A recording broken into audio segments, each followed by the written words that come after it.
कि जो Hindu growth rate term है, हिंदू ग्रोथ रेट टर्म किसके थ्रू दिया गया? प्रोफेसर राज कृष्णा के थ्रू दिया गया।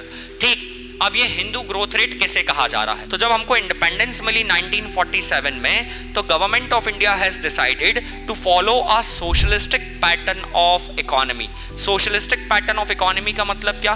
कि हम होंगे तो मिक्स्ड इकोनॉमी, हमारी कंट्री में प्राइवेट पार्टिसिपेशन भी अलाउ होगा but only with certain restrictions, यानी कि हम फ्रीली प्राइवेट सेक्टर पार्टिसिपेशन को अलाउ नहीं करेंगे। और क्यों नहीं अलाउ करेंगे? क्योंकि अगर हम फ्रीली प्राइवेट सेक्टर पार्टिसिपेशन को अलाउ करते हैं तो प्राइवेट सेक्टर अपनी मोनोपोली क्रिएट करेगा और उस मोनोपोली के चलते we will again fall into the clutches of capitalist class और आ प्राइवेट क्लास।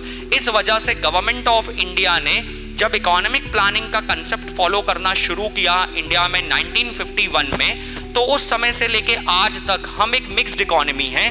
लेकिन आप देखोगे कि 1947 से लेके 1991 तक का जो फेज था इंडिया में, यानी the phase before liberalisation, privatisation and globalisation, उस फेज में ज्यादातर पब्लिक सेक्टर अंडरटेकिंग का ज्यादा डोमिनेंस था in comparison to private sector.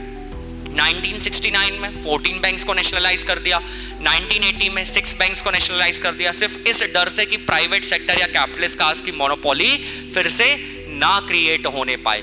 और इसी वजह से इंडिया में कुछ कहीं ना कहीं डीमेरिट्स या डिसएडवांटेज भी इवॉल्व हुए।